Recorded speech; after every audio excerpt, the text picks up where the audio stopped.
Ermənistan Azərbaycan ərazilərində yaradılmış bir layihədir, bir proyektdir. Bəli. Və soyqırımın biz bilirik ki, beynəlxalq konvensiyalarda qeydiyyatı var və təsnifatı var. Milli, dini, irqi, etnik zəmində insan qruplarının tam şəkildə məhv edilməsi məqsədini və ya qismən məhv edilməsini əks etdirir. Köçürülməsi, etnik köçürülməsi, eyni zamanda həmin ailələrdə doğulacaq uşaqların qətilləri, eyni zamanda qəddarlıqcasına və törədilmiş qətillərin özünü əks etdirir. Məqsədini danışır. Bəli. Biz biraz da irəli getməliyik. Türkmənçay və Gülüstan sazişlərinə Qarabağ xanlığı, İrəvan xanlığı işğal edilir. Azərbaycan xanlıqları və həmin zəmindən başlayır köçürmə prosesi.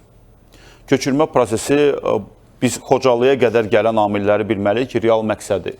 Cənubi Qafqazda artıq zonanın yaradılması, xristianlaşma prosesinin aparılması, dini səviyyədə aparılmış irqi səviyyədə və köçürülmə proseslər. 20-ci əsrdə 4 dənə deportasiya və etnik təmizləmə Azərbaycan, Ermənistandan Sovet vaxtı yaradılmış süni Ermənistan hökumətinə və ona Zəngizurun və eyni zamanda digər kəndlərin Göyçə tərəfdən verilməsi məcburi şəkildə və qərarlarda da açıq şəkildə internetdə də var, qeyd edilib ki, xüsusilə də 48-50 köçürülmə prosesində ki, ermənilərin digər zonalardan köçürülməsi, digər ölkələrdən köçürülməsi və erməni kolxozniklar üçün ərazilərin boşaldılması məqsədini daşıyır. Bu vaxtı qəbul edilmiş Stalinin qərarıdır və ona qədər də digər qərarlarında öz əksini tapıbdır. Keçən Çar Rusiyası sənədlərində də eyni məsələlər var. İndi biz buna toxunanda nəyi danışmalıyıq ki, biz görürük ki, bunu dini zəmindədir ki, müsəlman dinin nümayəndələr olduğuna görə etnik təmizləməyə məruz qalıblar. İrqi zəmindədir. Azərbaycanlılar türk mənşəyini əks etdirənlər dediyimiz kimi irqi zəmində əks etdirir ki və milli zəmində. Və burada da həmin dediyimiz kimi o köç prosesində biz bugün qeyd etməliyik ki, müasir tarixdə Ermənistanda bir nəfər də bu faktdır. Bir nəfər də Azərbaycanlı, müsəlman, etnik dinç şəkildə yaşamır. Və şahid də deyilir. 88-ci ildə sonuncu deportasiya oldu. Ən böyük problemlərdən biridir. Dünyada belə bir nümunə də yoxdur.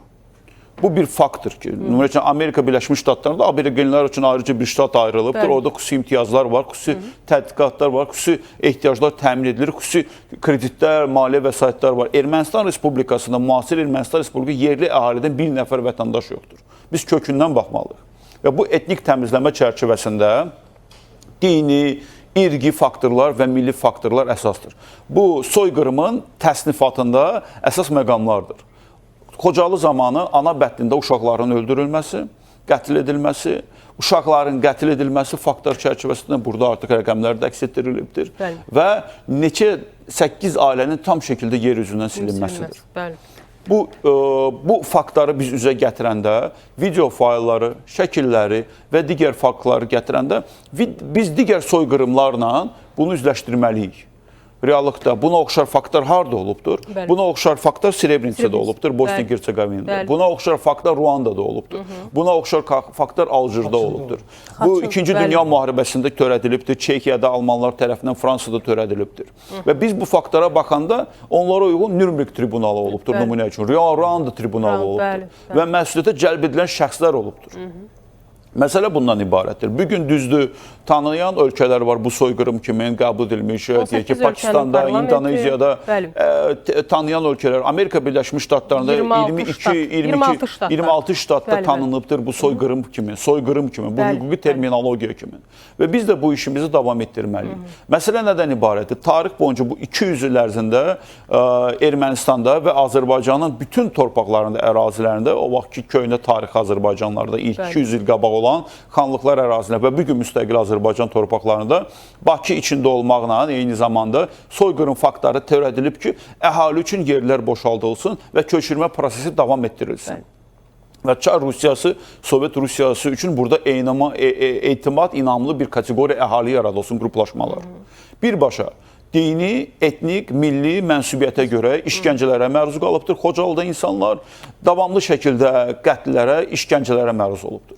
Və bu faktlarda biz eyni zamanda təkcə Xocalıda yox, biz kütləvi məzarlıqlarda bugün Qarabağ ərazisində tapırıq. Bəli. Xocalıdan sonra Xocalıya qədər də törədilmiş faktlarda kütləvi məzarlıqlar öz əksini tapır. Və həmin o kütləvi Xocalıda, məhz Xocalıda, həmin o kütləvi məzarlıqlardan birinin də, bir neçəsinin aşkarlanmasında burada Azərbaycan Ədalət Məhkəməsində mühakimə olunan o separatçılar, Qarabağdakı separatçılardan Mədət Babayanın biz məhkəmə prosesini izləmişdik. Konkret o nöqtələr göstərmişdi ki, Xocalıda kütləvi şəkildə qətl edilən insanlar harda dəfn olunub. 15 nəfərdən artıq belə bir kütləvi məzarlıq aşkar olundu və onlar uzun fasilədən sonra Xocalı soyqırımın tanınması üçün ən böyük addımlardan biri bu sülh müqavilədə işğalçılıq, 30 ildən yuxarı Ermənistan Respublikasının Azərbaycana qarşı işğalçılığı siyasəti və onların dediyimiz kimi bu soyqırımın elementlərin qeyd edilməsi vacibdir. Preambula hissəsində, xüsusilə işğalçılıq. Niyə görə ki, Ermənistan silahlı qüvvələri qeyd edilibdir qətnəmələrdə, BMT-nin qətnəmələrinin iştirakçı kimi və Avropa Şurasının və İslam Əməkdaşlıq Təşkilatının qərarlarında qeyd edilibdir bu məqamlar. Ona görə də bu sülh müqaviləsindən də vacibliyi var ki, Xocalının tanıdılmasında. Çox təəssüf olsun ki, ikili standartlara əsasən beynəlxalq təşkilatlarda bugünə kimi açıq rəydə tanınmayıbdır ki, Xocalı soyqırımı kimi. Yalnız Türk Dövlətləri Təşkilatı, İslam Əməkdaşlıq Təşkilatı. Bəli, mən Birləşmiş Millətlər Təşkilatı. Ədalətli mövqeyini bu iki təşkilat sərgiləyir. Və məsələ ondan ibarətdir ki, biz bu işimizi davam etdirməliyik. Beynəlxalq hüquqda xüsusilə insanlığa qarşı cinayətlərə, Xocalıda isə soyqırımı birbaşa insanlığa qarşı cinayətlərdir. Onun ki, bizdə faktlar var, bizdə video çəkilişlər var, bizdə foto çəkilişlər var, bizdə şahidlərin fikirləri var. Bu işlər davam etdirilməlidir. Bəli. Bu araşdırmacı və müraciətlər dediyimiz kimi işlər aparılmalıdır. Bəli, dünya mətbuatı bu dəhşətli